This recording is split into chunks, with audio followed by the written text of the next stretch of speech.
Good afternoon. We are here. It's Thursday, June 22nd for our Education and Culture meeting to take up two items, an update on summer school programs. Yesterday was the first day of summer, so it's a good time to do that. And also to hear about special education and compensatory services to see where we are with that. That's one of the items we wanted to come back to after budget. And so I think we have some MCPS folks here. Diana, if you want to come up, and whoever's here from MCPS, come on up. And obvious, as you're getting your bearings, there'll be some discussion, obviously, of now that we have the budget set and the board has made its determinations. Part of what we'll be doing over the next couple of months is just to kind of check in on where things are and what's being moved over to ESSER and how things are going along. But we thought this was an important discussion to have now, and then we'll probably dive more into the budget in the fall and how you're implementing that. So I want to thank you, Associate Superintendent Diana Wiles, and we can jump right in on, I guess we'll start with summer school, and then I know you have a presentation on special education. So how's it going with how are we looking for summer school? We're looking good for summer school. Peggy Pugh, Chief Academic Officer. I wasn't sure I was going to be able to be here, so But thank you for coming. glad I'm able to be here. And Diana. Diana. Yes. Okay, yes. So you are here, but it's just, we got Peggy too. But thank you for making it. So we'll split it between the two of us and try to answer any questions. A team has been working on putting together summer school since early December, actually, and making changes as we receive feedback about what the program looks like. But we did have some priorities. One was that it be no cost to students again and transportation be provided.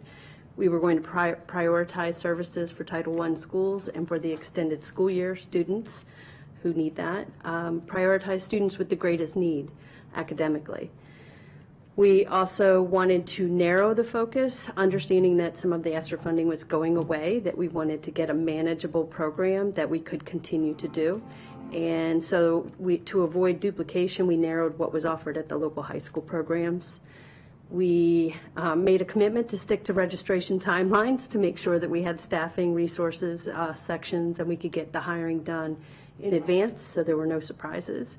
And then establishing the budget that we worked within and the spending plan. We also had to navigate facilities closures for summer work and things that had to go on. So a quick high-level overview.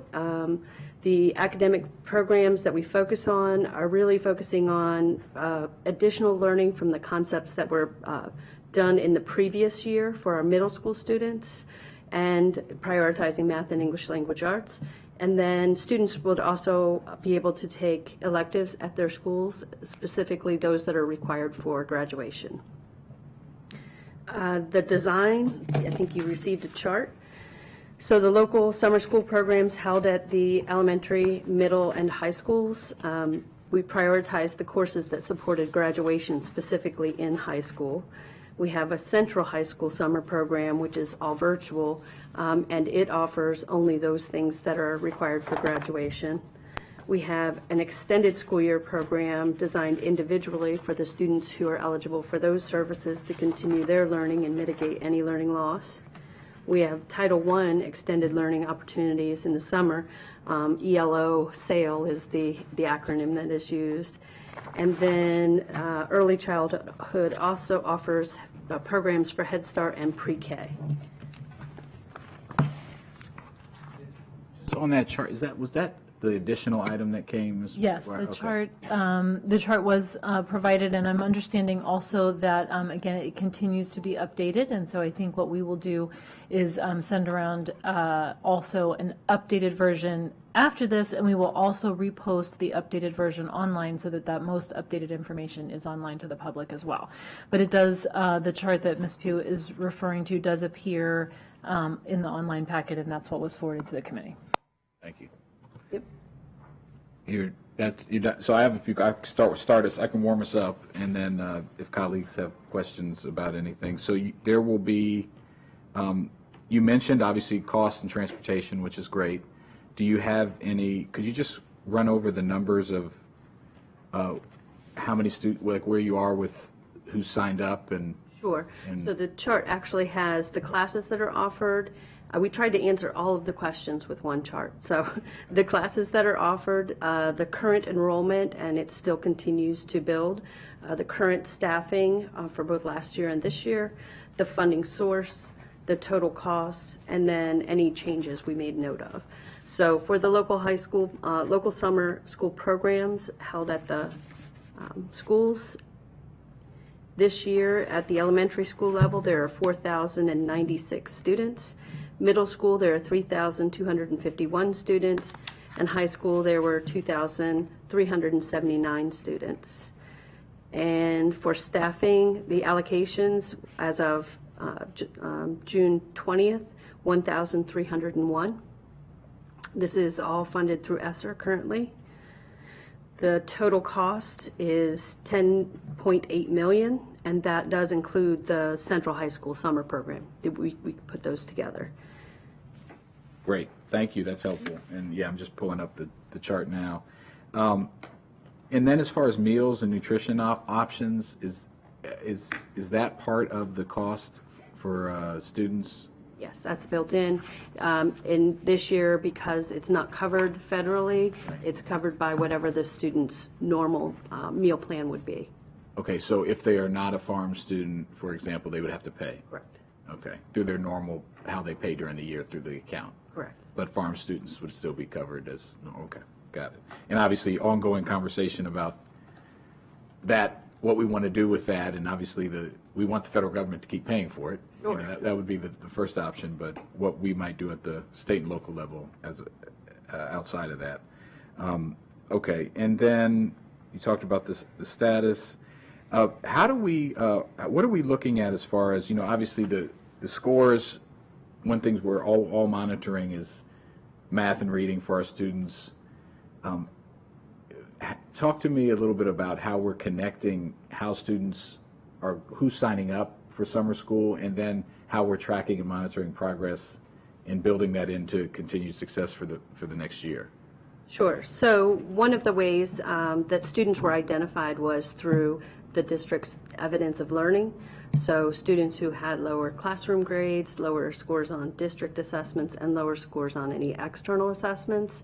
Using that, then schools determined who they would invite. And so prioritizing and targeting those students who needed the most support based upon those measures, depending on the course you were looking at. And that got you an offer, right? You didn't necessarily have to accept. That's correct. Right. And does the magic chart also have the offer and acceptance, or no?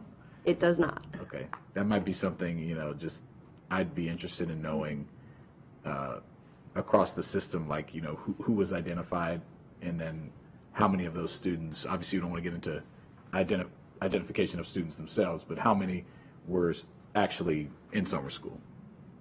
Right. I think one of the things that was done this year to be more strategic is that for the Central High School and for the local high school programs, we increased the class size that we would normally have taken to account for those students who accept and then don't show.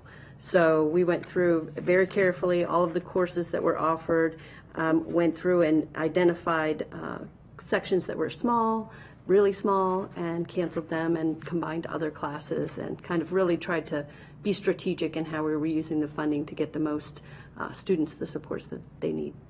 And so you mentioned that a lot of this is being funded through ESSER. Yes. So what's the plan for next year? Yes. I know we're probably the plan, but but We'll be back. No. Yeah. Honestly, Time will tell. before the pandemic, there was a summer school program, and it was funded differently. It was funded mainly through paid. Students pay for the courses that they take during the summer. And so likely, without any additional funding for it, we would move back to that model. So a paid model. Yes. And what would do you know off the top of your head, like what the cost was for that? I do not, We but I can got find time that to come out. back. It doesn't cost anything this year, but that's Right. just something I think we should be thinking about as we're heading towards, obviously, next year. Okay, last question I have for now, and then I'll turn to colleagues. Well, just on the part I just said of, okay, students were identified, some participated. I'm assuming, but you could clear this up for me, that the students that are in summer school, there will be some connection to their, when they come back in the fall, like the data, how they do, where they are. Could you talk about the connectivity there to how it's going to present and be used in their classroom in the fall? Sure. So it depends on the level, but if you're thinking about middle school and elementary school, we take data on those students. Let's stay with reading, one subject. In reading, we do 3 times a year. If they're in K-2, we do the DIBELS assessment, Dynamic Indicators of Early Literacy. And so we have that data. That's how we identify who needs the additional support. And then what they do during the summer is redo many of the things that they had done that are needed, mastery of content needed to be successful in the next grade. And so it's not necessarily all new learning. It is really helping them learn and practice things that maybe that they aren't as strong on, so that moving into the year they have a solid foundation. We then again do those same 3 assessments. So we would have a spring DIBELS and a fall DIBELS. And okay, that makes sense. Yeah, because one of the things I'm thinking ahead, if we're doing summer school for students who need it, obviously it's remedial in nature, primarily based on what you just said, and so that they can have the best chance to be on grade level and excel the following year. It would be important to me to make on the budgetary side, to know how those students did, like what the progress was that participated, when you come back and make the case of, because if it really helped them and they went from being behind last year to on track next year, for example, and you have thousands of students, so I think we'll have enough of a sample. To me, that's a public policy reason to have summer school be available to all kids that need it and not have to have them pay for it.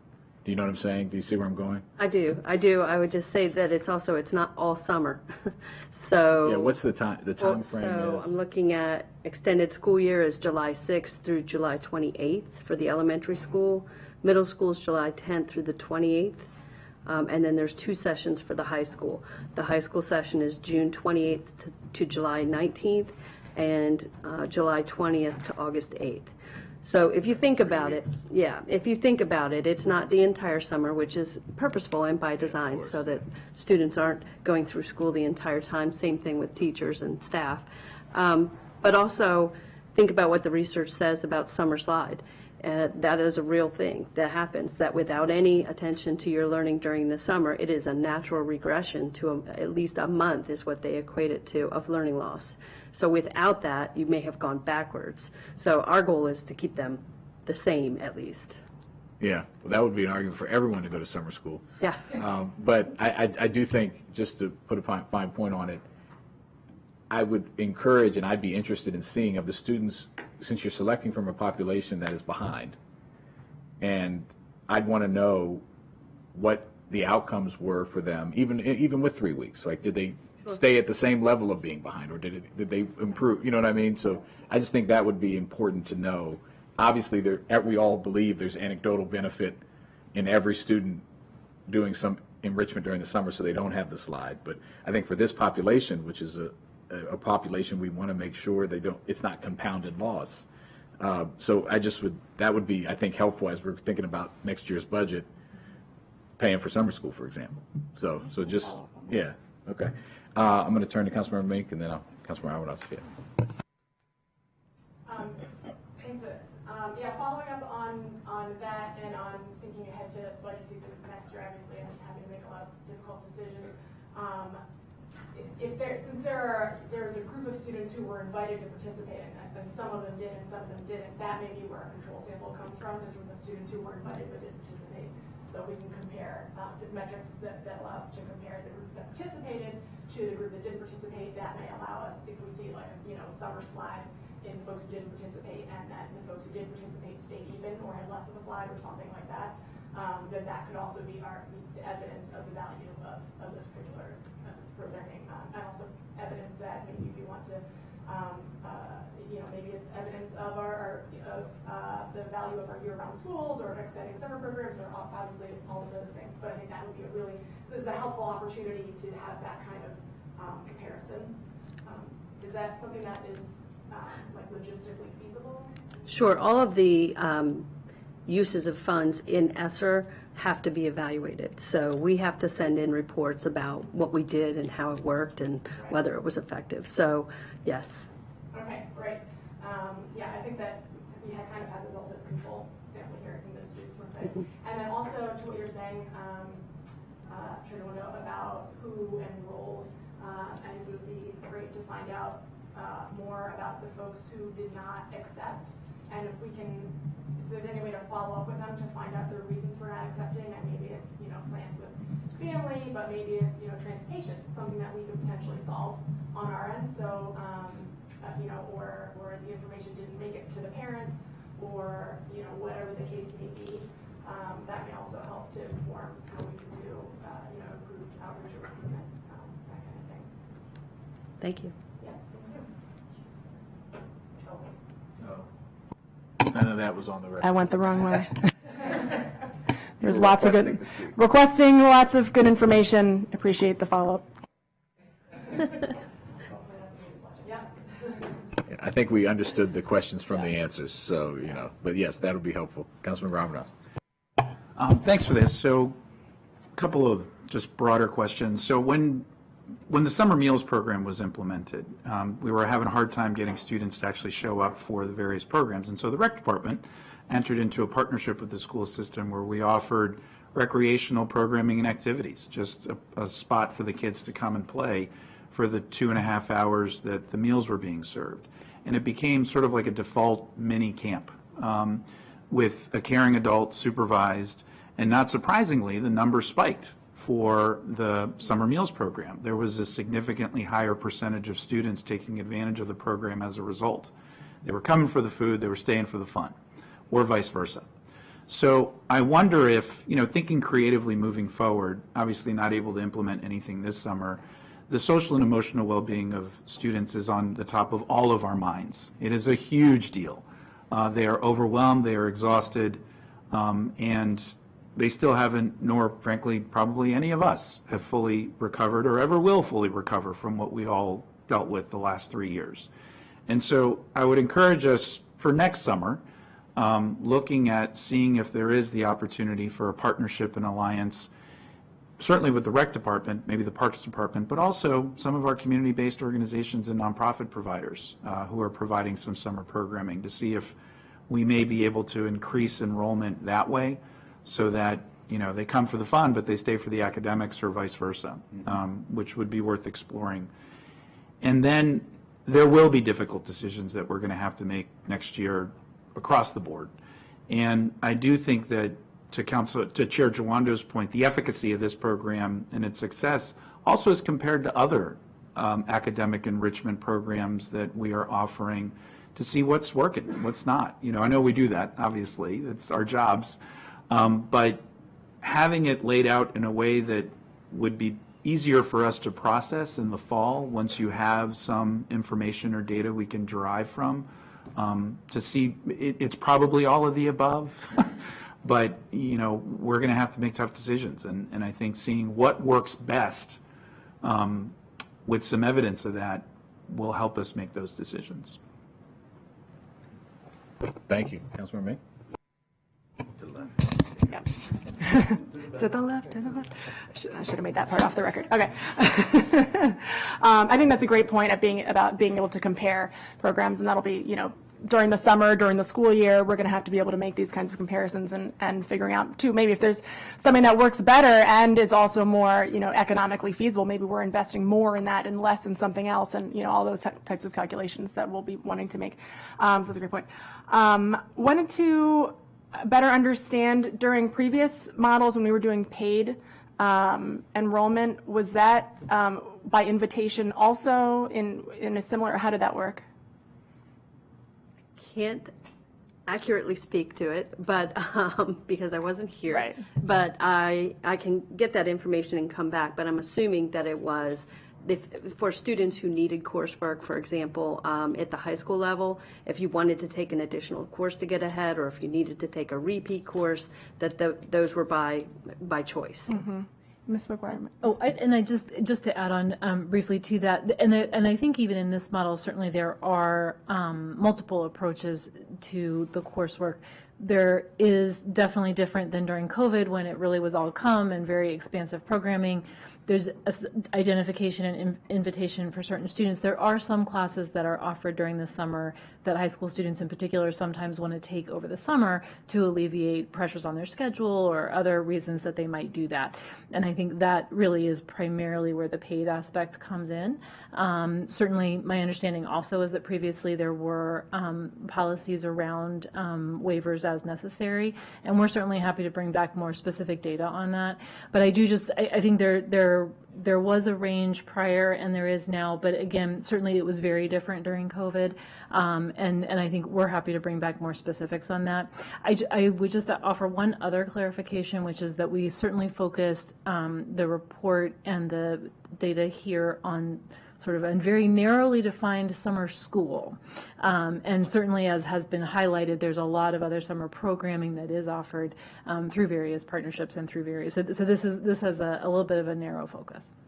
Thank you for that. Yeah, it would certainly be helpful for us on the council side, I think, to be able to look at anything that's funded with county dollars, if we are looking at metrics related to those programs in a way that is going to be comparable to the way MCPS is recording the efficacy of their programming, so that we can just see where are the county dollars best spent. Are there ways to bring these, are there ways to streamline where we're sending folks if we need to do that, and doing as much of an apples to apples comparison as possible would be great. So I put that to you. And then, sorry, real quick, my question on how we were doing invitations or enrollment previously was really just to get at the question of whether or what impact it has to enrollment when we go to the unpaid model. So do we have fewer people who are attending because of the cost? I would assume. Obviously, we know that any farms family, that it's just an additional hardship, but also the question of how much is that impacting enrollment, I think is also relevant, whether farms or not farms. So if there's a way to get that question answered also as best we can, that would be helpful. Yeah, and along with that, I was you had a really helpful bucket here, significant changes, right? Which is kind of a catch-all. And in the local summer school program, you said, for example, in 2023, schools were limited in the number of students to enroll and staff to hire for the first time. So I want you to explain that, and then you said you used the EOL data. So in addition to who was offered and who came, you also just pre-narrowed the scope, right? So so I would want to know, how was that narrowed to how limited based on the resources, which is what it looks like, and then what were the decisions because presumably there were some level students who could have benefited that you just didn't invite because you had a narrow amount of money. Am I reading that right? You are reading it correctly, and it's also about staffing. Right, I don't know if staffing, you remember yeah. last year, Sure. the ESY had to go, we don't like to talk about it, but it had to go online, which is, was a challenge. I think we wanted to make sure that we could staff the model that we chose, given that teachers have been through a lot in the last few years, asking them to work year-round. And I think that, having the various models and the various options, it gave teachers the ability to choose, would I do the virtual model or would I do in person? But you're right, we had them look at the evidence of learning data and then determine what they had in terms of space and capacity in teachers, and then look at how many students they could serve. Yeah. So it would just be good as a follow-up to this to know what those cuts, what those decisions were, like what were the limiting, and what actually were the numbers. We know what the numbers ended up being, but it'd be nice to, as we're factoring in evaluating all this and looking towards next year, I think we want to ask ourselves, what's the perfect world? What's the blue sky? But also what do we, and then what decisions were made because of the resources and then where we might end up being. I also think the point about all the summer programs, as we have a Summer Rise student in the audience from MCPS, and a lot of us in the council will be welcoming our Summer Rise interns next week. And that's nearly 1,000 students that are participating in a time period equivalent to summer school. So I'd also be curious to see how those students are doing, and the impact that might have. And I don't think we've actually evaluated that, not to my knowledge, in the 7 years that RISE has been running. Any other questions on summer school? Okay. I would just add, there are a number of online resources that we gathered together to help people who aren't coming to summer school continue their learning throughout the year. If you just go to the MCPS website and you type in free online resources, there's a page that shows you for elementary, middle school, and high school by course and by level or by grade level. The team has curated sort of activities that you can do. So there's math workbooks basically that are capturing the key concepts that were done last year. So it's just to keep students fresh. There's also availability of free ebooks. There's some partnerships with the library and their book programs. So it has a number of resources in there, but if I could say anything to students and families is to read every day if you could. Talk to one another, think about and discuss what you're reading. Continue to do math, word problems in games, and continue the learning through the summer. Summer reading challenge. Yeah. MCPL. We just did a video with my interns to try to get people lead for libraries. I'm a former lead for libraries. That's another cool way to do it. Councilman Robin. Yeah, I'm sure those tips are available somewhere, but if are they consolidated anywhere on MCP? Because I'd love to post that through our various council channels. Yes, I can send you the link, but it's also, if you just go right on the website and type in free online resources, it pops up and they're all in one page, and you just follow each of the links that are appropriate for you or your family or your children. Yeah, there's something there. Like just some initiative, something that would be really cool to partner on. So that's cool. Thanks. Councilmember Mink.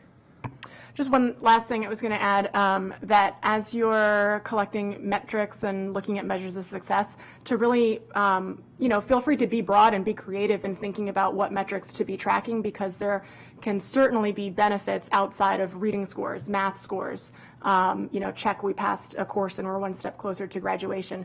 The benefits that MCPS and that our educational environment brings to students goes far beyond just the academic, and we want to make sure that if there are programs, including our summer school program, that are bringing other measures of success to the table, that we're not missing out on measuring those as well.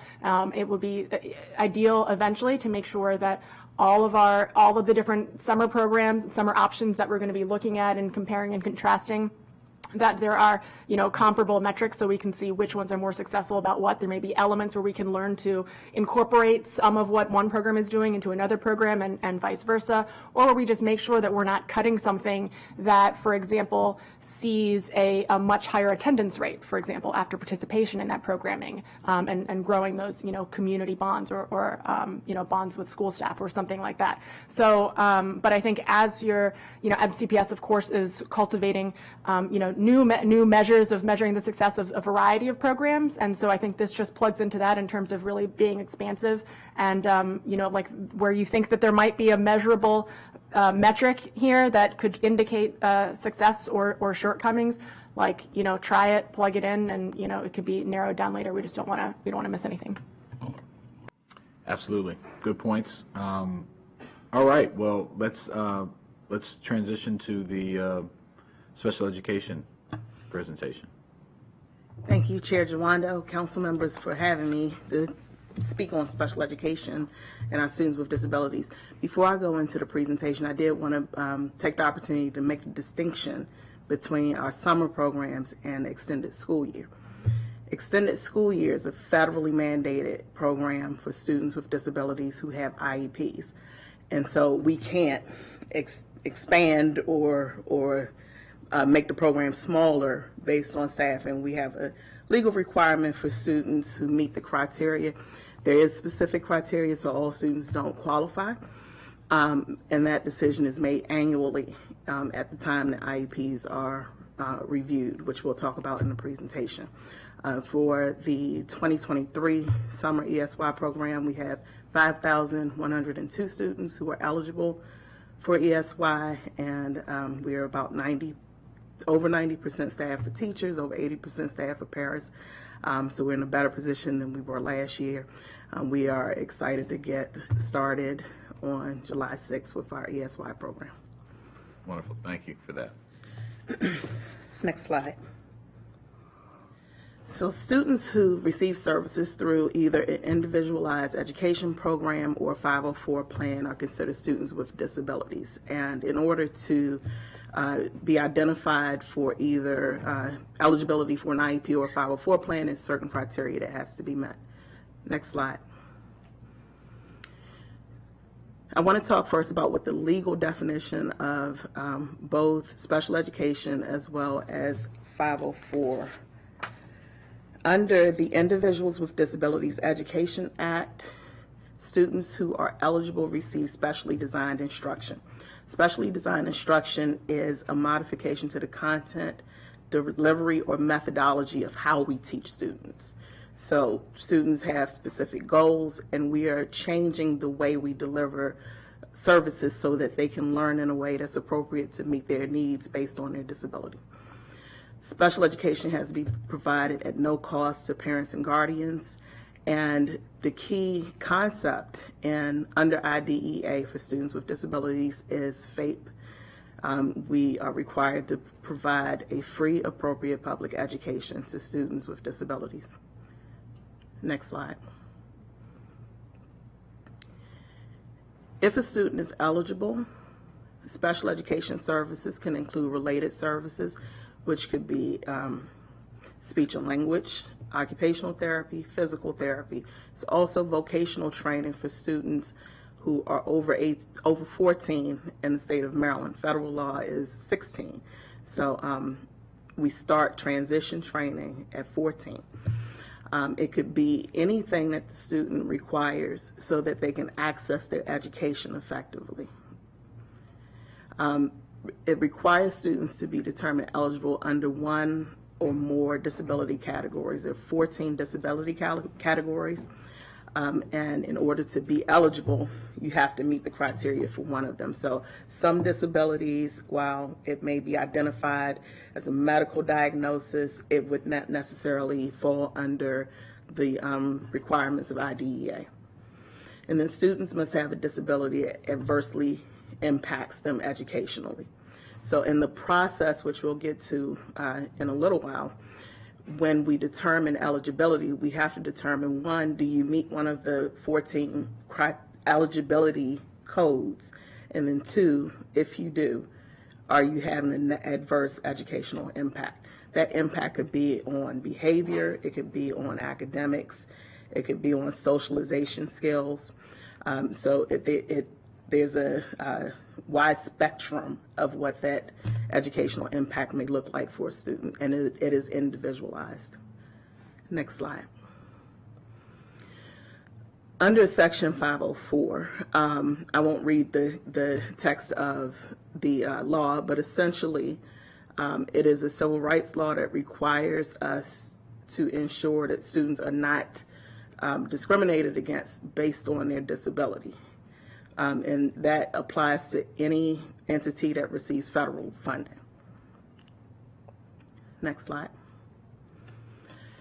The law requires that we provide students with reasonable accommodations. Their disability must substantially limit a major life activity. And then the same requirement for free, appropriate public education is also cited under Section 504. Next slide.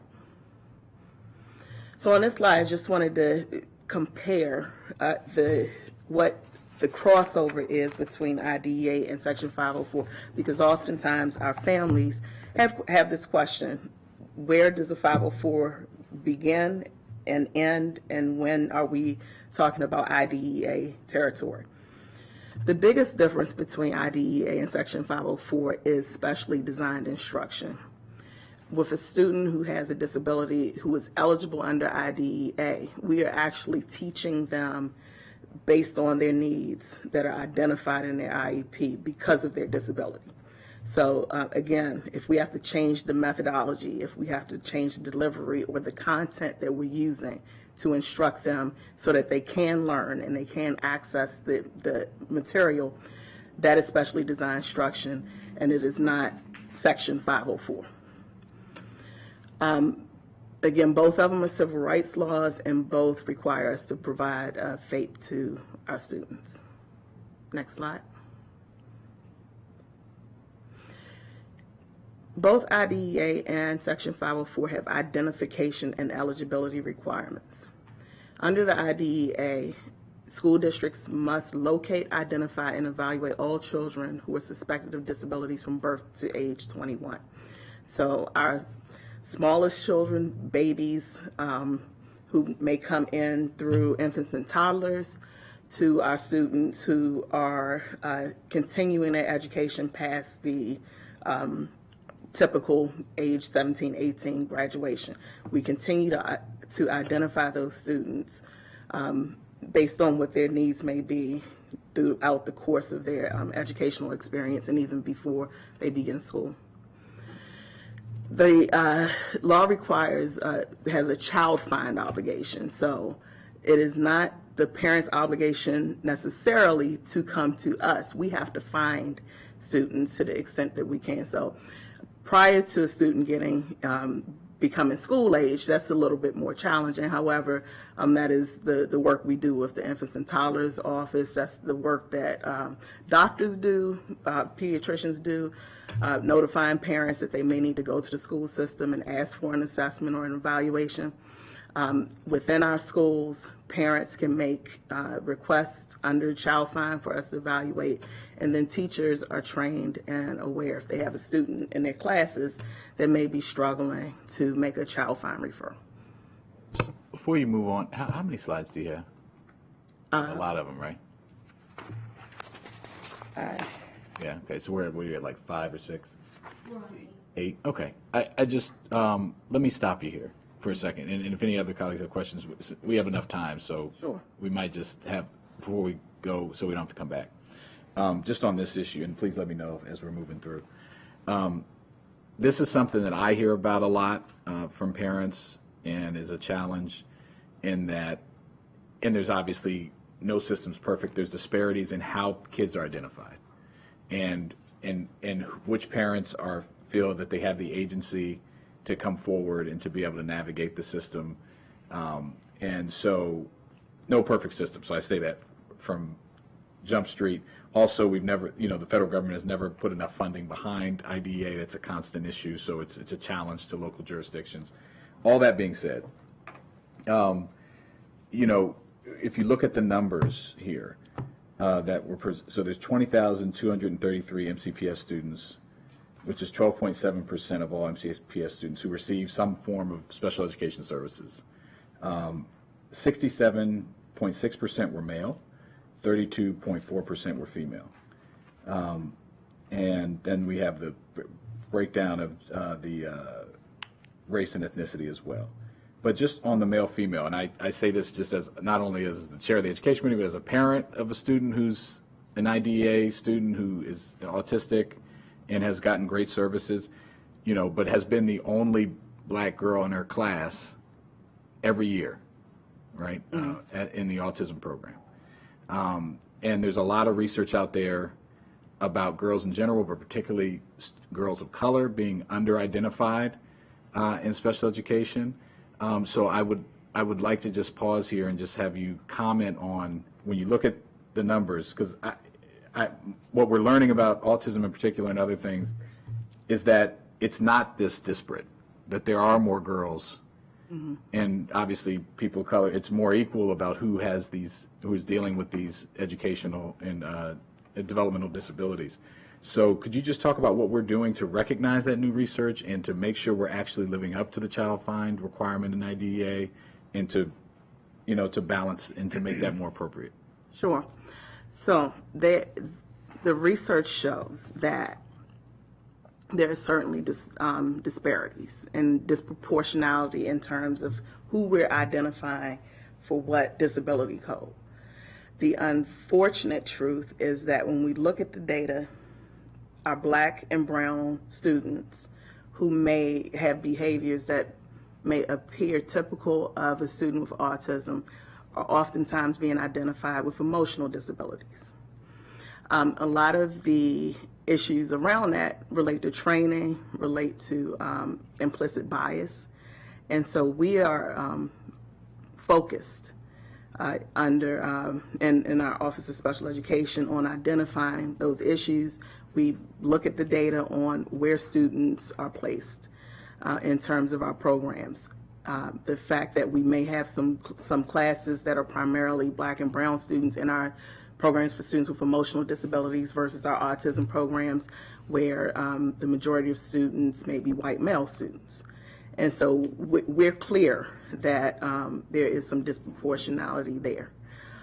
There's also a requirement, whenever I have to say this grant name, it trips me up. It's the CCEIS grant, Comprehensive Coordinated Early Intervening Services, that we're required to, we're monitored through federal and state government on disproportionate identification of students of color in certain categories, those being intellectual disability and emotional disability.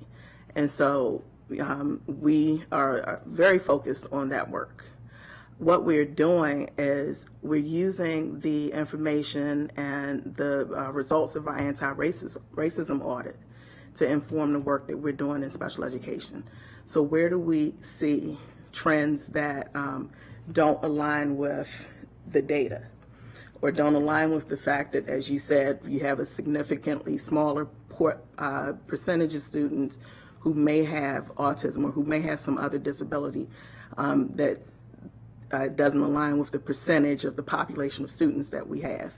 We're building out training that will allow us to work with our school psychologists as well as our special educators, speech and language pathologists, so that we're all working together and making the correct determination with regard to disability. Because oftentimes this follows the student from the moment they walk into the door and the child find referral is made until they exit school. And then when they exit and they're transitioning, we have to be very clear on the fact that we have identified the appropriate disability, because the transition services often are related to what we have been identifying the student as for several years. The autism identification may allow you to get services through the autism waiver. And so we want to be very directed in that work so that we are identifying students appropriately. So one of the things, and we're going to have to actually, this is going to be an ongoing conversation, but this is an overview today. On this point, and I'm glad to hear that you all are looking at the trends and that you brought up about emotional students that are identified or maybe over-identified, because they're the sides of this, two sides of the same coin, right? You know, if you're under-identified for some of these other types of categories like autism, but we've also seen the over-identification for emotional issues. And I'm assuming, but I don't want to assume, I want to hear from you that you are looking at the data and the disproportionality, but then you're actually not only using it for other students coming behind, but for those students, you know, particularly if it's at elementary, that we're going to go back and look at those students again and talk to their parents, you know, like, for example, and just we're going to like reassess in a rolling way where people are, because it's just really hard for parents to know what to do and to where to go, and then it's really hard for students who have then been in a program for a couple of years, you know. So I think it's really urgent work to have a plan of of looking at all these students and just kind of making sure they're in the right place. And is that something that is part of the process here? Well, so the great thing about the IEP process is that it is an annual process, and it's a process where a parent or a school system employee can ask for a meeting at any time. And so we don't wait until, we look at the data. We look at data regularly, but we don't wait until a point in time and say, okay, well, now we need to correct all of these IEPs. We're looking regularly. We're collecting data regularly because we're required to progress monitor.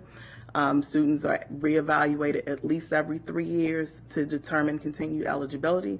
But if there is if there's data that supports that we need to reconsider, is a student who we've identified with an emotional impairment, do we suspect some other disability, then we can initiate a reevaluation prior to 3 years. So we do that work on a regular basis. And do we have the resources to help families, if that reevaluation happens, or even if it's the initial evaluation, for them to get for example, the neuropsychological exams that help determine if someone is on the autism spectrum, for example? Like, I know if you're really up and you know what you're doing and you figure it out, some parents will go do those exams on their own, but they're very expensive, thousands of dollars to go get that. So could you talk? Is that something that where you all will, if that's located where you have the resources and you have the internal staff to do those evaluations yourselves, or refer people? Right. So under the autism, so if we're just speaking specifically about autism, we are not required to make a medical diagnosis of a disability in order to determine eligibility for special education services. So even if you don't have a neuropsychological assessment from an external, from a doctor, we can order assessments that are conducted by our school psychologists, and they are qualified examiners. There are specific evaluations that they can do to determine if it wouldn't be a medical diagnosis, but it would be they meet the criteria based on To get the services. right to get the services. So you have enough of those on staff, and you feel like that system is working well? Do we have enough of those, meaning school psychologists? The answer is no. We do not have enough school psychologists. It is an area of critical shortage. We continue to work to hire those vacancies, but it is an area just across the board, Maryland and nationally, where school psychologists, just like special educators, nurses, it's a critical shortage area. But we continue, so we don't turn anyone away because we don't have we don't have sufficient staffing, or we may need more school psychologists. We still do the work. And if those assessments are needed, then we certainly do those assessments. The other piece to that is if a parent, we wouldn't necessarily recommend a neuropsych, but if a parent says, oh, I want my child to have a neuropsychological, we always review assessments once parents provide them. We maintain a list of independent evaluators that we can provide to parents if they are so inclined to proceed in that course. Okay. Well, we're going to have a session on the anti-system, racist system audit coming up later this summer, and we'll probably come back to this. But yeah, I appreciate this. This is just such an important point for parents and families of getting identified. It's so stressful. It's hard to figure out. You don't know what to do. You want the best for your children. So I just wanted to pause here.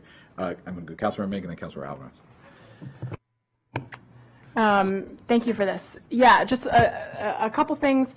One is to the point about staffing.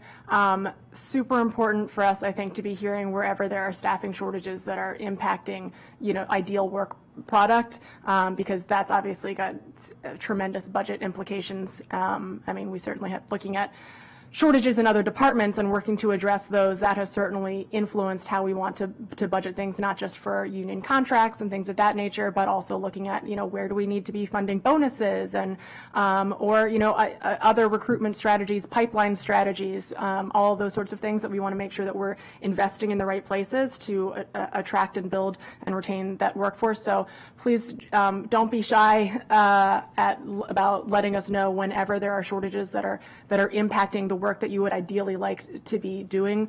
I think we really want to be understanding of the fact that, whatever is happening here is actually not the ideal of what you want to be doing. And that's not a reflection on like a choice that you're making. That's a reflection of our budgetary constraints. And not that that's going to mean that we're able to fund everything we ever want to fund, but I think being as transparent, between MCPS and between us and the public about the decisions that we're having to weigh and the trade-offs and the impact that is having throughout this year in the lead up to the budget conversation is just going to make it a lot clearer of what's actually happening. And even if it's like, look, we're not able to fund this or that, and this is going to be the impact of that, at least we've spent that time being transparent. We're able to say we're putting the money here because of this issue that we've been talking about, or, and so on. So I think as much as you're able to bring us those staffing challenges that you're facing and let us know about the tangible impact that is having is really helpful.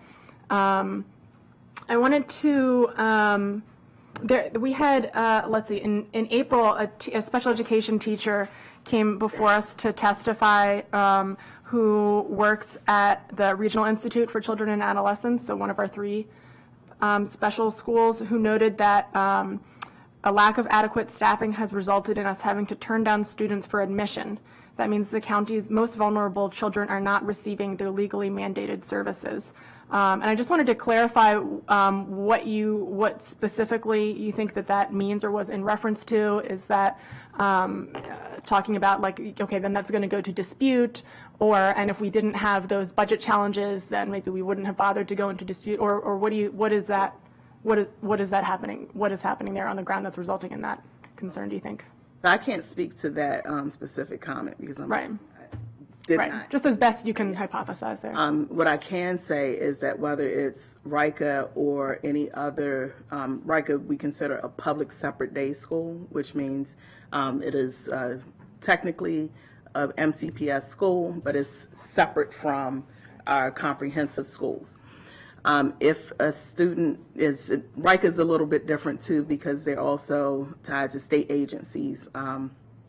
And there are some other ways that students can get to RICA.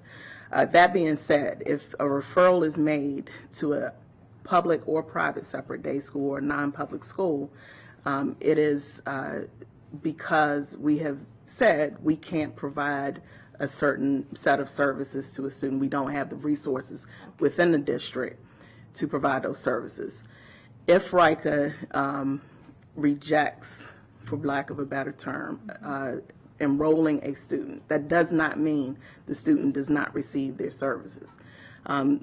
It would mean that we would be looking for other placements for that student that would provide similar or comparable services to what RICA would offer. So essentially, if RICA says we don't have the staffing, we don't have the resources to service Peggy Pugh, then our CPU or central placement unit would look to our non-public partners to find a comparable program.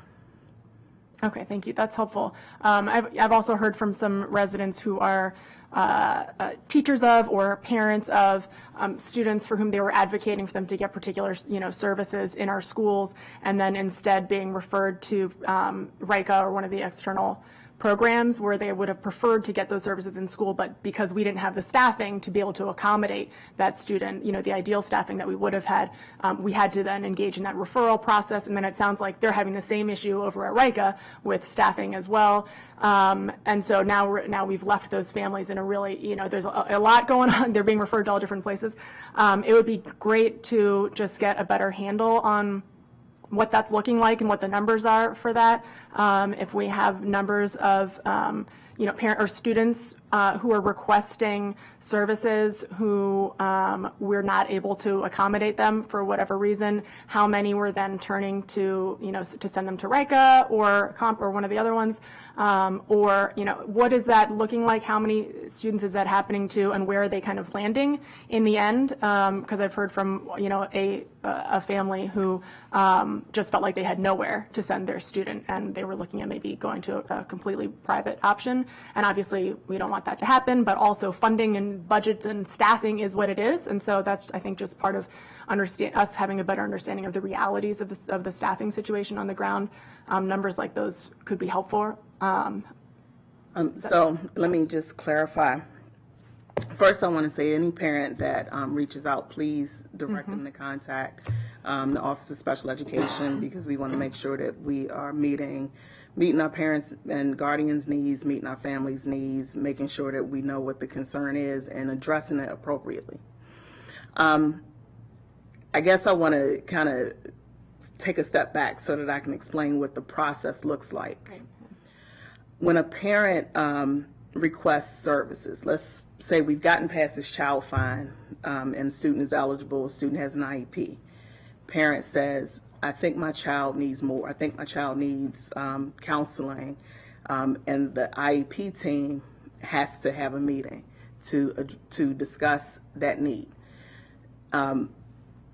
Any service that we provide, it is based on the IEP team having met, reviewed the student's needs, developed appropriate goals, determined appropriate services. And then the decision is, where can we meet that need? I don't want to say there aren't any school systems, but generally school systems can't provide everything that every student needs. There are some students, and it's not a huge population, but there are some students that have some very critical needs and severe and significant needs that school systems are just not set up to provide those services to students. Those are the students who are referred for non-public placements. So the referral for a non-public placement would not necessarily be because school A doesn't have sufficient staffing.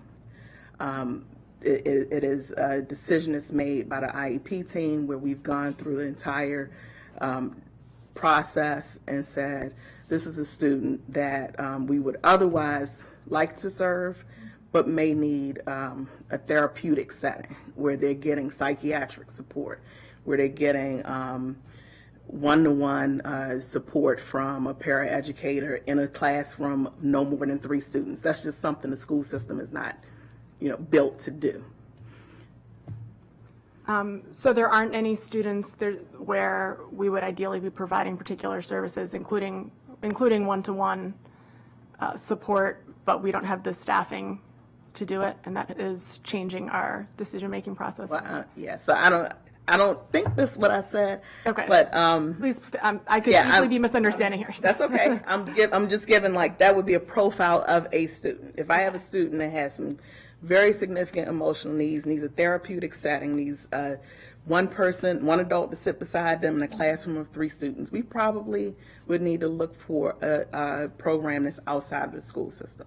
With regard to our staffing concerns, yes, we have vacancies that with our paraeducators, our special educators, our school psychologists, our speech and language pathologists, that we continue to try to fill those vacancies.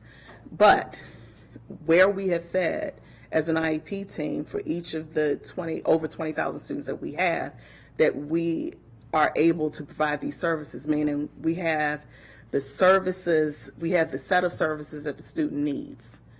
We can provide them in a public school setting, because the other requirement under the law is that we provide these services in the least restrictive environment. That means we can't make a recommendation to go to a non-public because we don't have sufficient staff, because now we are violating the students' rights to be with their non-disabled peers. Mm-hmm. So we strive to make sure that students stay in their home schools to the extent possible, as near as they can to their home schools. If they need a specialized set of services within the public school setting, But, you know, I will not pretend that we don't have staffing issues or vacancies that we need to fill. But our decisions are not made based on those vacancies. Gotcha. Okay. Yeah. Because we have heard from, students or teachers of students in which, they have engaged lawyers because they feel that their rights are being violated in this very particular way. And so just trying to understand if that has something to do with our evaluation process, or if these are just complete, one-offs and we're winning every one of these disputes, winning, nobody's really winning there, but you know what I mean? Or if if staffing is really impacting our ability there. So just trying to get a better sense of that.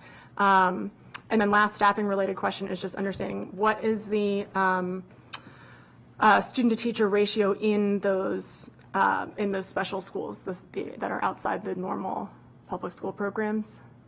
So it would depend. So our staffing allocation based on is based on the set of services that the student is receiving in that program. So, for example, in some of our classes for students with autism, it may be 1-to-6 ratio teacher to student, and then we have paras in those classes. For example, our Longview or Stephen Knowles School that works with students with significant medical issues, the staffing ratio is much smaller because we also have, in addition to teachers, we have more paraeducators, we have nurses, we have more speech and language pathologists because of the needs of the students are greater. So I can certainly provide you what the ratios are, if specifically to the public separate day schools, if that's what you're asking, I can certainly do that. But the short answer is it depends on the program and the student's needs. Thank you. I could just, Please. Go I ahead. just wanted to add, these staffing challenges aren't unique to Montgomery County or public schools. Part of the pressure too is that our non-public schools can't staff, and they aren't accepting as many students either. So they have the ability to do that because they aren't required to provide those services, so they can limit based upon the staffing that they have. We're required to provide those services, whether we have staff or not. So our challenge is figuring out the best way to do that, and that's how some programs get developed, because you can co-locate resources for students. It does make it a more restrictive environment when they're in a program. So we need to be very careful about how we're providing those services as well. Appreciate that. Yeah, and to be clear, like, my line of questioning is not to criticize MCPS. This is just, I'm really trying to get as clear a picture as possible of our staffing problems, even acknowledging, given the shortages in the area, we might not be able to solve all of them, but the clearer that we can be on what exactly they are and what impacts they're having, the more it tells us what we need to lean into. Certainly. Thanks. Thank you. Councilmember Alvarez. Yeah, I'm so happy we're talking about this, and I just want to express my deepest appreciation to both of you and everybody who is working in this space. It's a very challenging space to work in, and the need is growing at a faster pace than our ability to meet that need. And it's a complicated issue that has gotten worse since COVID. Let's just be honest. So I had a couple of questions. So I was looking at the data, and I've shared this personal story before, so I want to provide a little bit of context here. English was not my first language. My parents exclusively spoke to me in Spanish, and so I didn't actually pick up English until I got to preschool, didn't master it until kindergarten, first grade, and in second grade, literally 40 years ago, I was placed in special education, and it wasn't because I was supposed to have been placed in special education, it was a language barrier issue. It's not a painful memory for me. I barely remember. It's a painful memory for my mom because she had to go through hell for 6 months to process and work with MCPS at the time and figure out what the best course of study for me at the time was. And that challenge has grown, obviously 40 years later. And I see that 26.6% of the students were emergent multilingual learners, which is as compared to 18.8% of the overall population. And if you could, in the same way you walked Councilmember Mink through the process, because there are parents who are overwhelmed just on a good day with the system, and so how are we supporting families as of multilingual families as they navigate this already very complex process? Thank you for that question. First, I want to say that this is also a priority area for us. The report that we got back from the Center for Applied Linguistics indicated that we needed to do better with ensuring that we are identifying students who are emergent multilingual learners for special education if it's appropriate. And so that is part of the work that we're doing. We're developing the training so that our school psychologists, our special educators know how to make the distinction between a language gap for the student versus an actual disability that's impacting the student's learning. And language is, under the law, it should be a disqualifying factor for identifying a student with disabilities. And the way that we tease that out is by ensuring that students are being evaluated in that child find process using assessment tools that are in their native language. And that's really an important part of the work. The challenge in Montgomery County is that we know we have people that come in with all different languages. So finding a translator and a translator who can translate a psychological assessment in a way that a student will actually understand what's being asked in their native language is extremely difficult work that we persist with. The other piece to that is ensuring that we have an interpreter who is working with our parents throughout the process, who is attending IEP meetings. Our interpreters, we have a training module for them for special ed, so that when they go into, because it's highly technical language, we want them to be able to understand the language and interpret it to the parents so that it's meaningful for them and that they can actively participate in the process.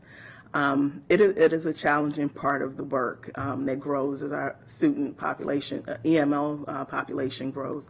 But with the recommendations from the Cal report, we're working with our partners in the Office of Curriculum and Instructional Programs so that we can ensure that not just our school psychologists and speech and special educators understand and are able to identify when a student may have a disability, but when our teachers of students who are identified as EML they have the resources to know when they should make a referral, when they shouldn't make a referral, where they just may need to provide some additional support through the language office.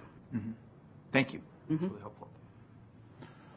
Thank you for that, Councilmember Howard. That's a really important point, and I'm glad that this is something, again, I want to make sure we're checking in on, and as we get into the anti-racist system audit as well, and hear the progress in some of this, so just for our staff too.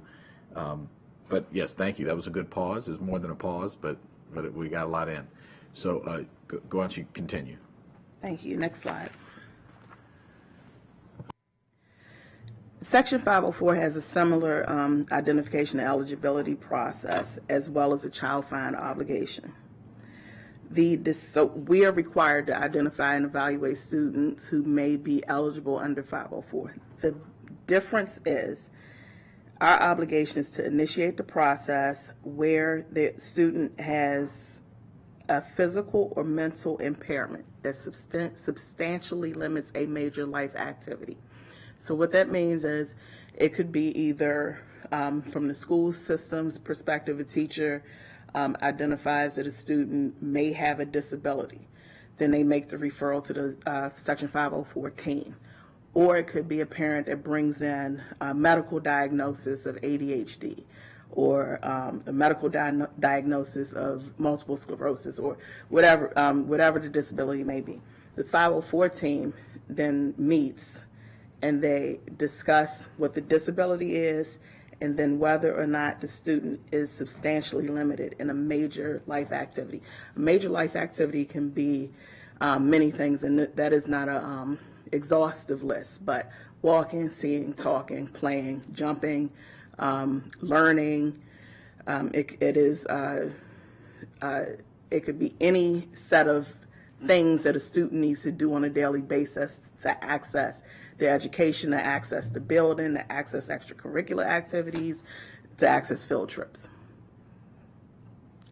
Next slide. The eligibility requirements under IDEA in Section 504, as I stated, under IDEA, you need to have at least one of the 14 federally identified disability codes. Whereas in Section 504, you're not limited to those disability codes. It could be any disabling condition. IDEA requires the adverse educational impact, whereas 504 requires substantially limiting major life activity. To the point you mentioned earlier, I know you don't have this here, but I'd like to have as a follow-up just the breakdowns of the students by K through 5, middle school and high school, of who's been identified in what category. To your point of, you notice trends, for example, that some black and brown students are over-identified in special education for behavior, as opposed, right? I think, if I'm not misquoting you, That's right? correct. Okay. So it would be good to see that data. I'm sure it's somewhere, you know. We have it. Okay, thank you. Next slide.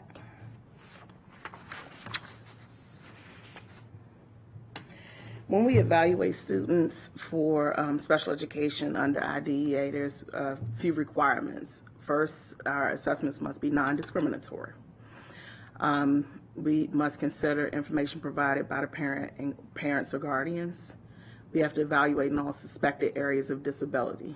Sometimes, just a note on that, what we suspect as a school system may not be the same as what the parent suspects. So part of the IEP process is having everyone at the table: the school psychologist, the special educator, the general educator, the school counselor if necessary, the parent, the friends of the family, people who know the child, that can participate in a robust discussion about who the student is and what we may suspect as a disability. And then we determine at that time what evaluations need to be conducted.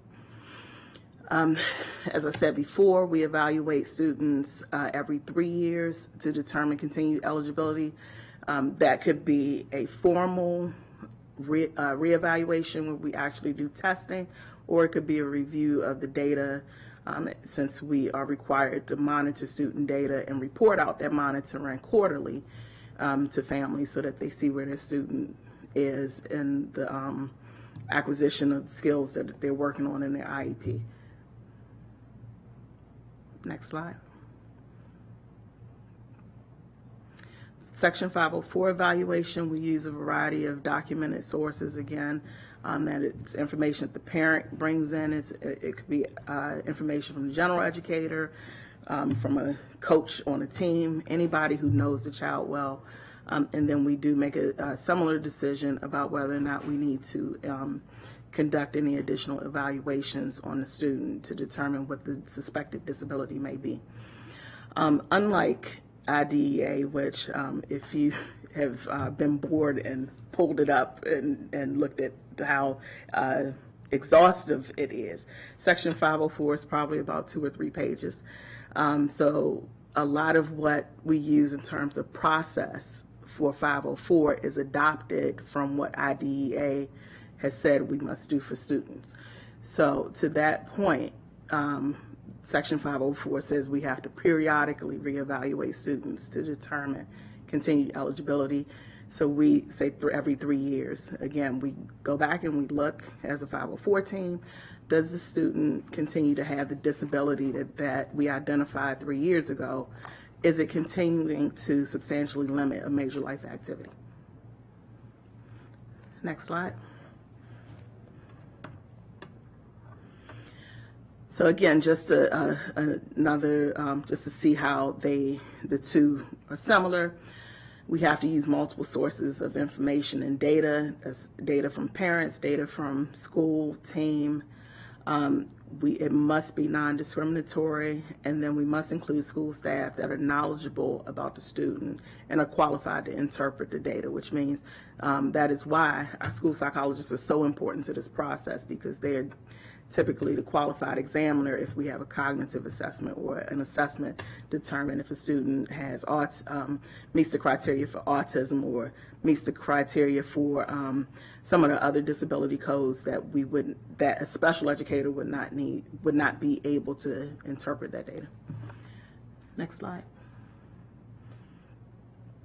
So as I started with this presentation, a free appropriate public education is the cornerstone of IDEA and Section 504. It is how we measure if we are giving students what they need and if they are making progress.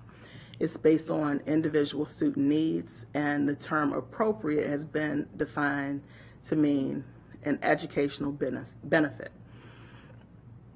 Educational benefit is unique to every student. So what may benefit Peggy as a student wouldn't necessarily benefit Diana in the same way.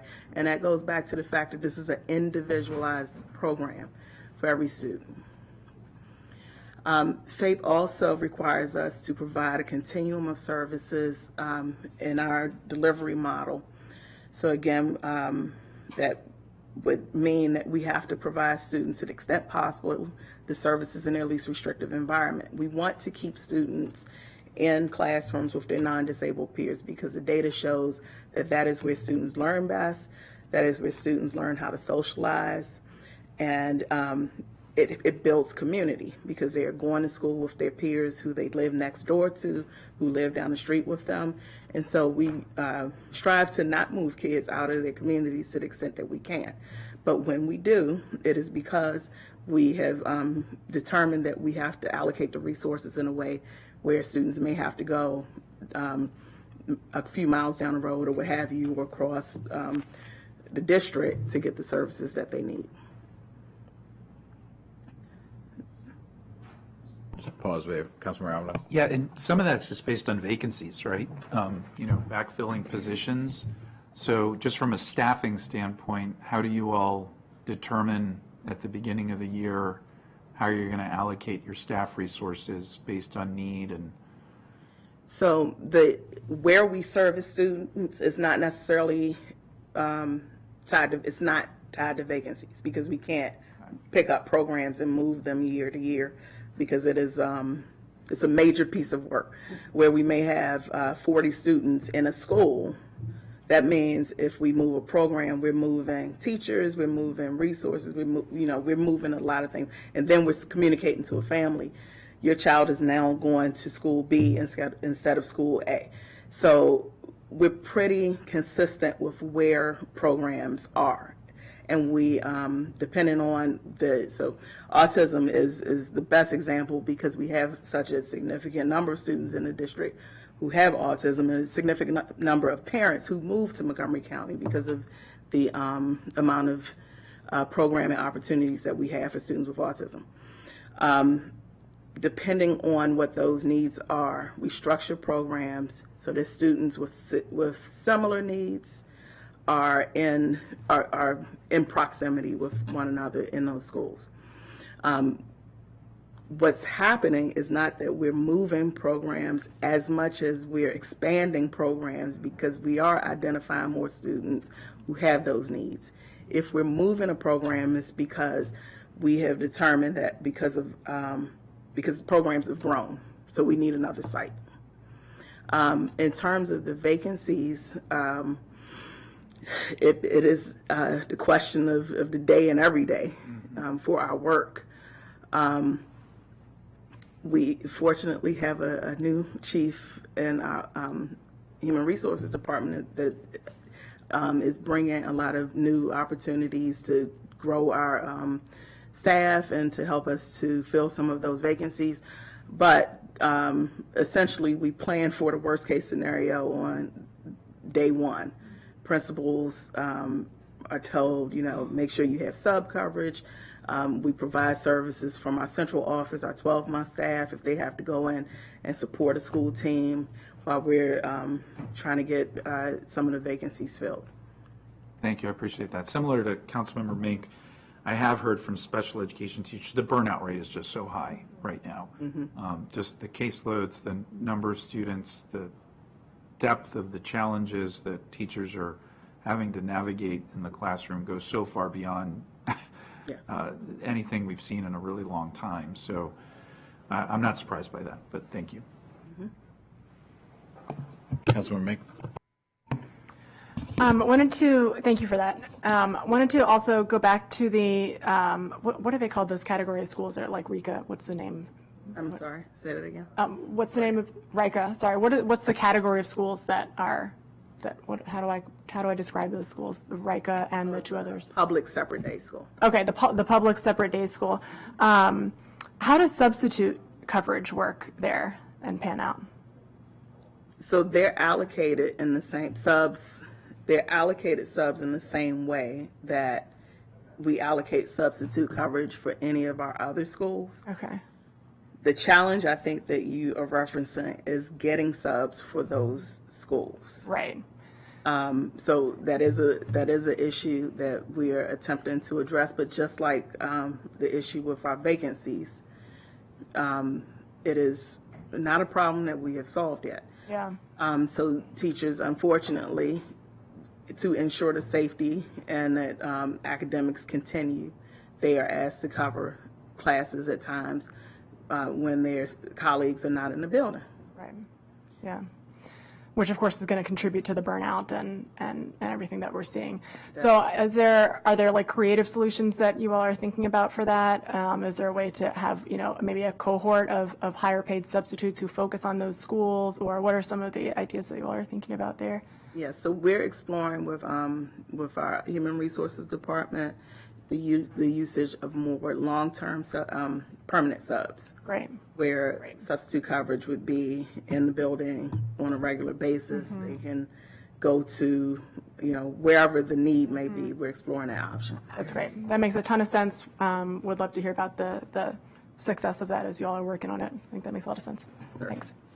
And just so I don't lose track of it, Ms. McGuire, I want to come back in the fall and for Peggy and your team too on and we deal with this with HHS too, but on the alternative certification conversation of, for all these positions, right? Like when we're trying to fill vacancies, whether it be subs, teachers, counselors, some of it is state law related, therapists, just we always talk about 1 in 3 of our residents are foreign born.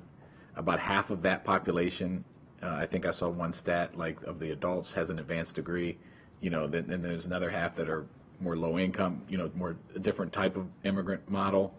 But I think we just I don't think we're not taking advantage of that in the way that we should, unlike other parts of the country that do not have people that are coming in credentialed from their, and there's obviously not always a matchup, but I think there's more we can do.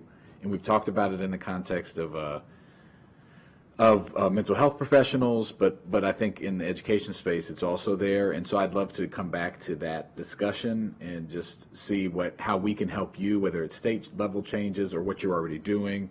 And I know that's probably not maybe all the right people here, but I just want to flag it as something that I think is connected to this larger staffing challenges that we have across many critical fields.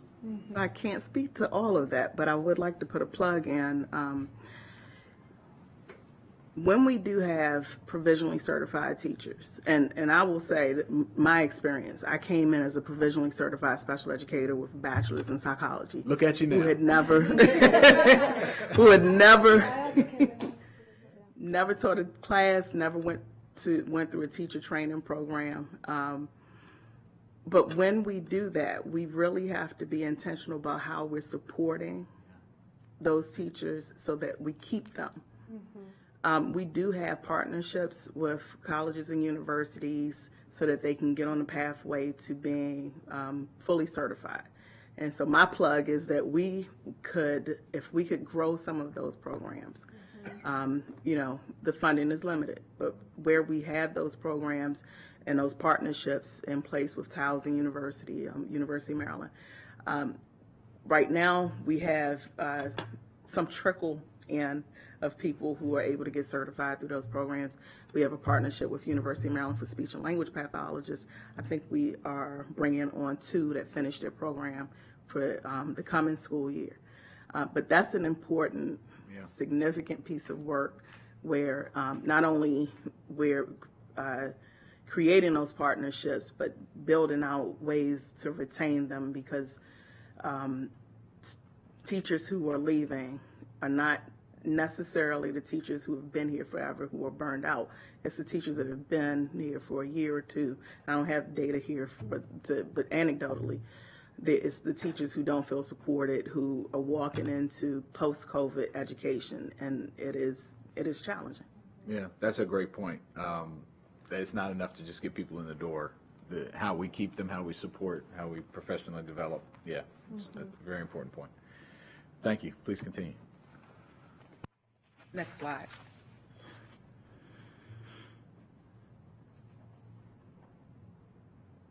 So we talked about the obligation of to provide LRE, least restrictive environment. But the other point on here I wanted to make is under 504, the accommodations that a student may need during the school day can also be delivered during field trips and extracurricular activities. So law requires, and we certainly want to provide those accommodations, because we want our students with disabilities to be able to be a part of every activity across the board that any other student would be a part of. Next slide. You can go to the next slide. So the formal dispute resolution process. So I broke this out into one formal, one informal. We have a lot of different informal processes, but I just wanted to give you what we're required to do first. What the law requires is under IDEA is that we must have a process for mediation, we must have a process for due process and due process complaints, and then state complaints.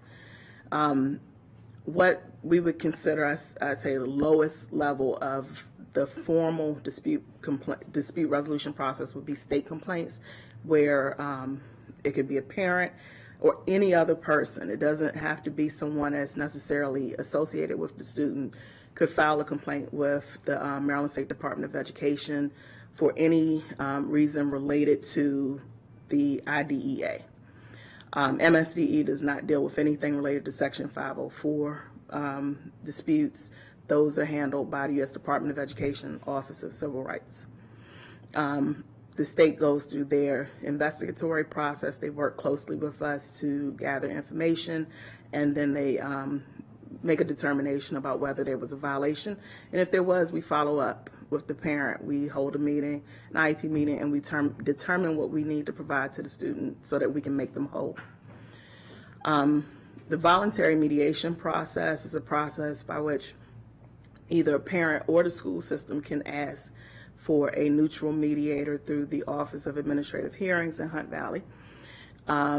And a administrative law judge would be assigned, and they would work through the mediation process to determine if we can resolve whatever the dispute may be.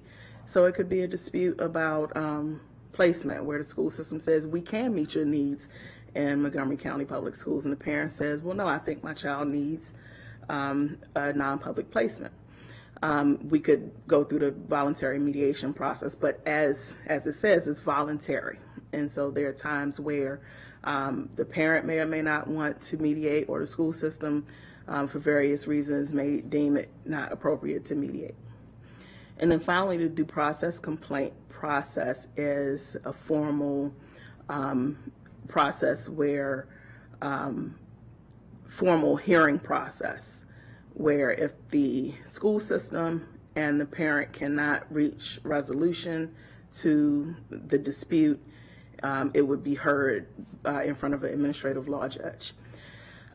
We work very hard not to go to due process. Of course, some disputes unfortunately can't be resolved, which is why the process exists. But we do work very hard to settle disputes before they get to that step.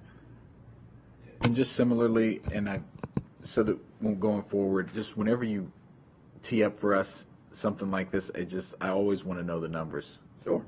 So if we could just try to bake that in on the front end, as much as possible. But obviously realizing you never want to get to those points, but it'd just be good to know, and then trends and if it's changed over time, and that's how you notice if things are not working or working. Well, so I can tell you, I don't have the numbers with me. I've looked at them. I don't have the most recent numbers, but what I can tell you is that COVID has not been kind to dispute resolution. Sure. Yeah.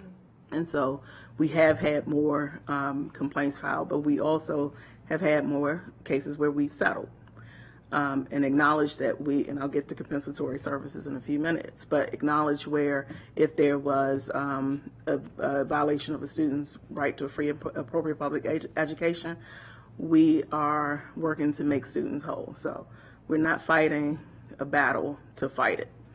Yeah. And if we see that something was done incorrectly, we work to remedy that situation. Appreciate that.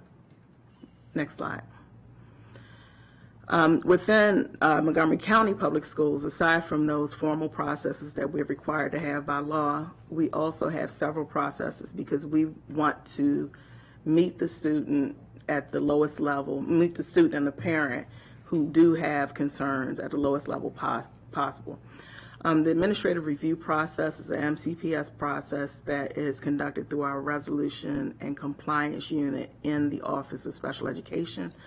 A parent can file an administrative review where the staff in that office would investigate the complaint and talk to the parent, talk to school team members, find out what happened, and then offer a resolution to the issue that the parent raises. We really work with our staff to try to get them to resolve disputes with the school team, with the administrator.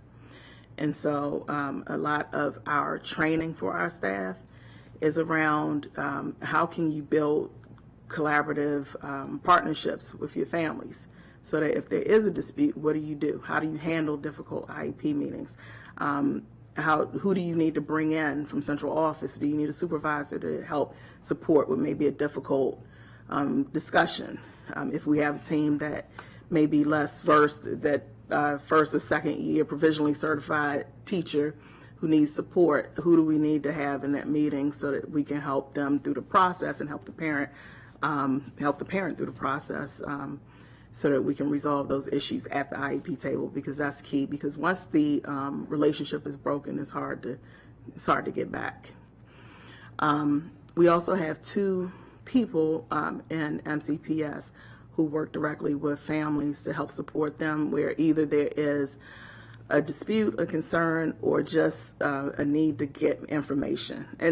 And I'll say that is all of our staff in the Office of Special Education. All of us do that. But specifically, our special education liaison, who works out of our deputy's office, works with parents directly. Parents can contact her directly, and she will work with them, attend IEP meetings, explain the process, help them to determine what's the best course of action. And then our Parent Resource Center, which both the liaison and the Parent Resource Center, we started beginning of the 22-23 school year.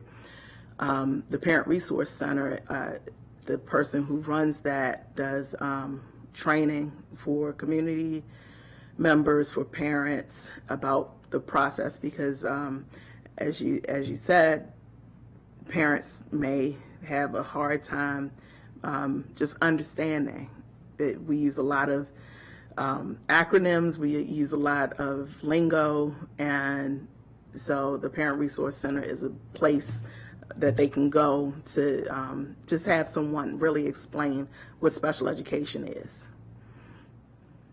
Next slide. Yeah. Please, Councilmember Robbins. You know, this is more art than science. So a lot of it is just based on communication, trust, going, you know, and establishing that, just as you said. So how is this tracked just within your office, sort of systemically? And, you know, how are you evaluating at the end of each year what, if anything, needs to change? Because there are constituents that will reach our offices because they feel that they haven't been treated fairly through the system. That's happened more than once just in the last few years, and the numbers have gone up a little bit. And obviously, these are very sensitive matters, emotional on every conceivable level, and they are case-by-case basis. But just if you could just briefly walk me through, you know, after a case has gone to the extent of mediation and maybe it hasn't gone the way anybody would have liked, you know, how do you evaluate that? On an ongoing basis, we collect data. Each of those various offices collects data on how much interaction they're having with parents, whether or not there are trends with specific concerns that might be coming up. Are there trends at specific schools?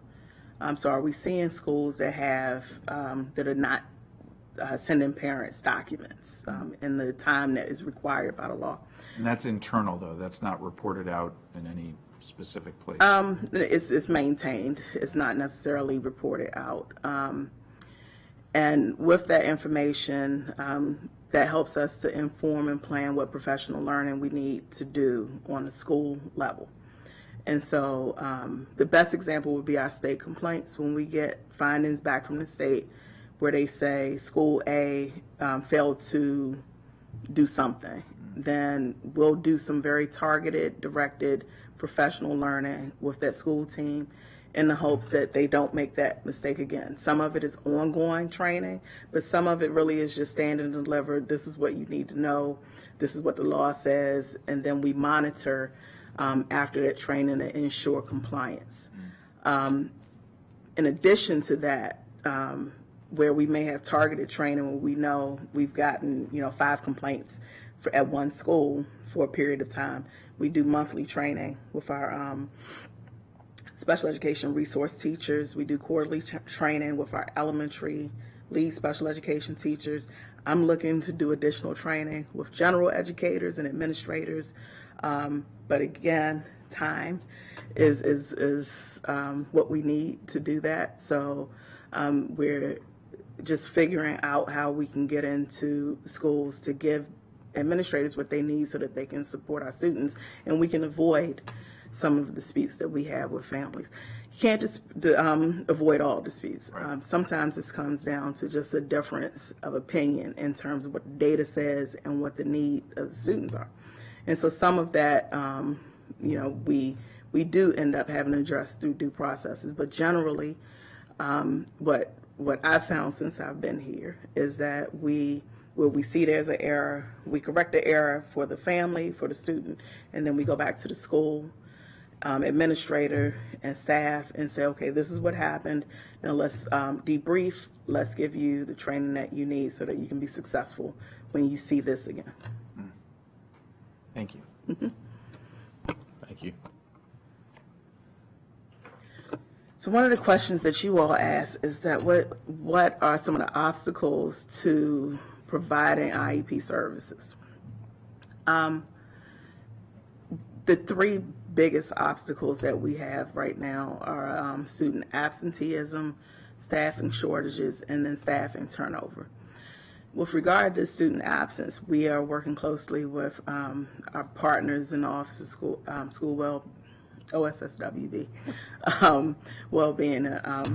We're working closely with them so that we can identify how we are leveraging our people personnel workers for our students with disabilities to ensure that if they're not coming to school, are we following our own procedures internally? Are we reaching out to families to find out why they're not coming to school? And then from a special education perspective, are we having IEP meetings to find out if it's something related to their disability that's impacting their ability to attend school? Absenteeism is a huge challenge because if you're not in the building, you can't be educated. Yeah. And so that is one of the obstacles. And before you move on again, you know what I'm going to say about this? You want data. Yeah, thank you. So, we have talked about having just a conversation as a part of one of ours on just absenteeism in general, because it's a huge problem across, not even just in special education, but I've been in some schools where literally almost a third, a third of there's like hundreds of students who are chronically absent. I mean, and the impact of that is significant. So obviously, I'm sure there's some in those schools. There's a lot of overlap with special students receiving special education services. So I just think we'll need to, as part of that conversation, but would love to have this data. And it's also a budgetary. All of this connects back to one of the things we've talked about, and I've talked to the superintendent about, is with PPW, the people who are supposed to help resolve absenteeism and the various reasons it could be happening, right? Obviously this is one area where it could be connected to an intellectual or developmental disability or some sort of service that's not being provided. But there's other reasons. So obviously PPWs are, one of the many people running around like, I won't say the chickens, we like chickens, but, running around with a lot to do, covering multiple schools. And so just, I think having a clear insight into the data will be helpful. So. Sure. I think we've talked about staffing we have. shortages. And then just to go back to a point earlier, staffing turnover rates. Yes, the caseload, the work has become more challenging. I think particularly after COVID, it has become more challenging because the students' needs have changed. And where schools did not see some of the behaviors that we're seeing now, we're figuring out what we need to do to support school teams so that they can meet students where they are and provide them the services that they need. But again, when you have someone who comes in provisionally and says, "Hey, I don't want to do this. This is too much, and I don't feel like I'm trained to do it." We're building out, not just in special ed, but across the district, building out resources, providing mentor teachers, and trying to work to keep people in the district, because the longer they're in the district, the more we can support them, the more they can become experts in the field, and then they can provide the services as they're needed. Next slide.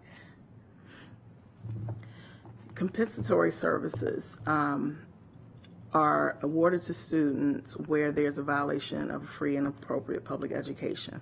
When we have a discussion in an IEP meeting about whether or not a student is afforded compensatory services, we have two questions. One, was there a violation of FAPE? So that could mean the student didn't get some service that they were required to receive in their IEP. And then two, if they didn't get those services, was there a negative impact? So if a student didn't get math instruction and an intervention for a month, and that was a service on IEP, yes, there is a violation of FAPE. But then we also have to look at, well, did that negatively impact the student? If the student was able to maintain a grade of A and they, were successful, they got all their work done, what have you, then we may say compensatory services are not necessary. But then we also we go back to status quo and giving them the services that they're supposed to get in the IEP. It's intended to make the student whole if the services were that they were provided were inappropriate or were missed. Next slide. So, yeah, just on this one, I think that's your last slide, I think. Okay. Yeah. Oh, I didn't know that was the last slide. I just wanted to, if you would give me just a second, because I wanted to explain, because a couple of things have come up with compensatory services, and I wanted to clarify. Compensatory services has been something that has been in existence under IDEA through the case law for years. So that is not a new concept. If you don't provide student services, then you have to have a discussion. What happened after COVID was that U.S. Department of Education required states to look at service provision during the closures and determine if students had missed services, and if they missed services, what the school systems would do to make sure that those services were recovered. And so for Montgomery County Public Schools, we call those compensatory recovery services. And when I was before you a couple of months ago, we talked about this and where we are with, and I'm sorry I don't have the data, but I will make sure to write that down as something to follow up, where we are currently. But we do still anticipate at the end of the 23-24 school year that we will be completed all of those compensatory recovery services as a result of the COVID closures. And I did see somewhere related to this that around 50% have been completed. Is that of people? So people who were offered around 50% complete have been completed. Correct. The information that was provided during the budget discussion that's being referenced is in your packet on page 5, and it does say about 6,400 students, and it also lists the dollar amounts associated with those. Right. And I believe that we have done more since then. But then there is some attrition where if parents have opted not to get the services for the student, if students have moved out of district. So there's some attrition in there, but we continue to reach out to families to make sure that kids are getting those services. And that money is obviously going to stay in that bucket for. Yes. Yeah. I just have one. Thank you for that. Will you finish? Yes. Okay. I just have one kind of question of colleagues, and then we can wrap up. I noticed, and I had never been to this, so I'm going to attend. I'm going to invite myself to one of the Special Education Citizens Advisory Committee meetings. And if you could talk about that, I think, for the millions watching at home, that if you want to come and talk about what that is and what happens there, and people who want to come and attend and talk about either the system generally, or a parent or guardian of students with special needs. Could you just talk about that? Certainly. The Special Education Citizens Advisory Committee is a group of citizens, community members, families, special education professionals who work in the school system that meet monthly. The co-chairs are the director of our Department of Special Education Services, and then we have parents who chair that committee with the director. The agendas are set based on,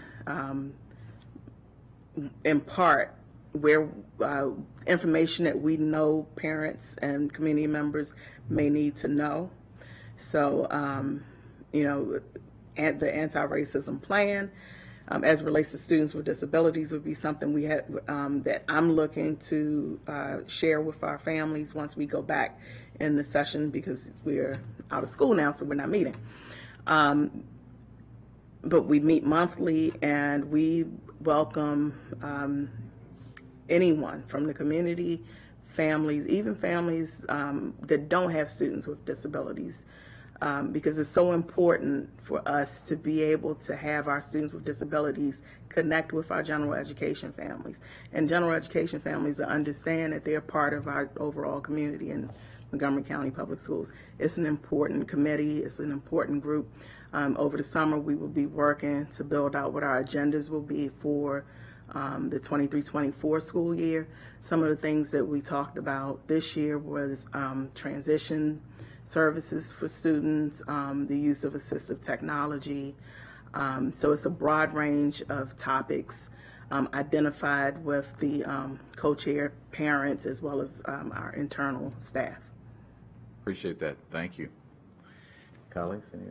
Councilmember May. Thank you so much for all of this. Both of you, this has been really helpful and informational, and looking forward to the follow-ups that will come. Wanted to just note that I'm particularly interested in the slide where you listed the obstacles to IEP service provision, the student absences, staffing shortages, and staffing turnover rates.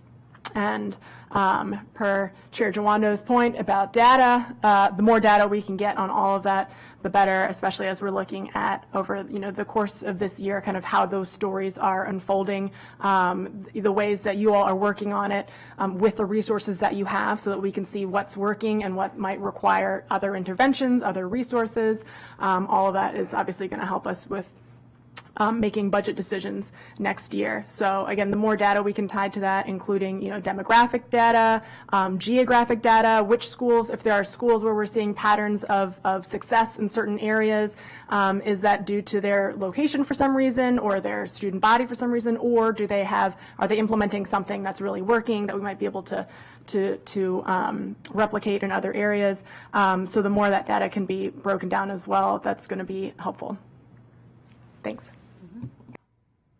Councilman Roberts, anything? Yeah, well, as Councilmember Mink said, thank you. This is very, very helpful. Obviously, such an important set of work and population of our students. I think, and you're right, I want to lift up something that you said. It has always been the case and continues to be the case that people come to Montgomery County because of the special education services we provide. And it's that good old Montgomery County, you're doing well, but we can always do better. And we've changed so much. Everything has changed so much coming out of COVID and our student population and our needs. So really appreciate it. I think we have some follow-up items that we've talked about in data, so we'll look forward to that. And we'll have a good summer, everybody. Yeah. Thank you. With that, we're adjourned.